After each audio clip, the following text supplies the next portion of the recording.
The mythology of the Headless Horseman. Within this series, in honor of Halloween, we will delve into famous creatures that appear within modern Halloween mythology. In this video, we will focus on the Dullahan, also known as the Headless Horseman. Often depicted from the perspective of Irish mythology, the Dullahan is shown as a dark fairy. They have a humanoid appearance, dressed in dark 16th century noble European clothes, and ride a black stallion. The Dullahan either carries his head in his own arms as they ride throughout the night, or has no head at all, and are thought to roam the Irish countryside, constantly looking for souls to claim, which has led many to relate them to Grim Reapers. However, within Irish mythology, some also view the Dullahan as heralds or servants of the god Cromdor.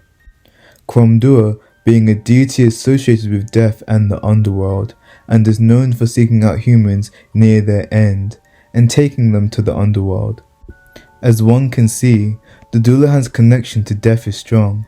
However, it is still debated whether the presence of the Dullahan is something to be fought or seen as a natural occurrence for a soul near its end to accept. Typically, when we see Dullahans, they are shown to us as males. However, this is not a mandatory aspect of their mythology, and there are versions of Dullahans that are female.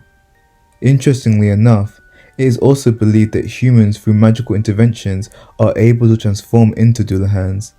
There are two main ways in which this can occur. The first way is by wearing cursed armor that corrupts an individual's body and separates this poor soul's body from their head.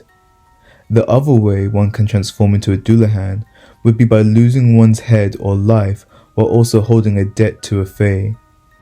To repay this debt, they aren't even allowed the release of the afterlife until this debt is fully repaid. While the Dullahan is known for its appearance in Irish mythology, it is not the only mythology in which they exist. 3 other cultures mention headless humans roaming their lands on the backs of black stallions.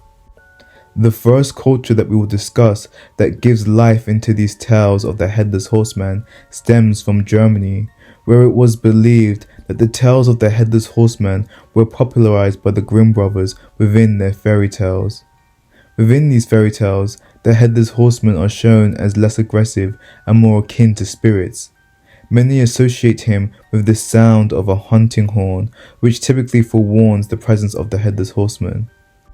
Within these tales, these hunting horns would also be used to warn riders not to go out the next day for their daily riding sessions, as if they did, they would be destined to die, as the Headless Horseman would claim their souls for his own.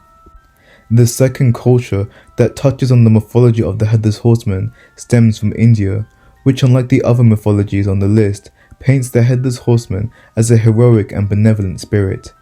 It's believed that this legend stems from central Rajasthan, as the spirit is called Jinjahar. In many of these tales, it is a prince who loses his head defending a village or fighting bandits, while others say it was a cavalry riding defending a prince. Both are the results of a wrongful death, and subsequently result in these beings protecting the innocent from meeting the same fate.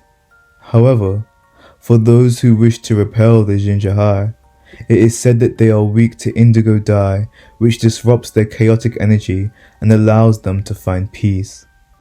The last culture that highlights the Headless Horseman stems from the United States, with Washington Irving's legend of Sleepy Hollow. This tale follows a teacher within a school in Sleepy Hollow named Ichabod Crane.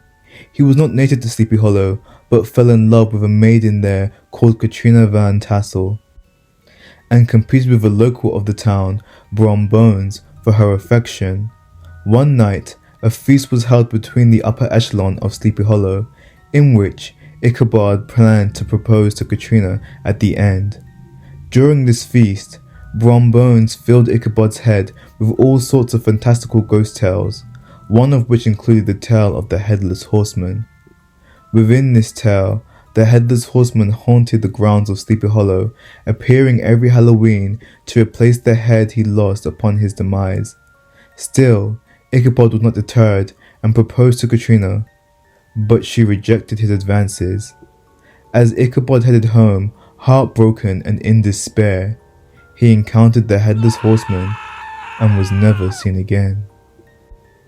If you enjoyed this deep dive into the tales of the Headless Horseman and wish to learn more about the fantastical monsters that haunt our Halloweens, please don't forget to comment, like, and subscribe.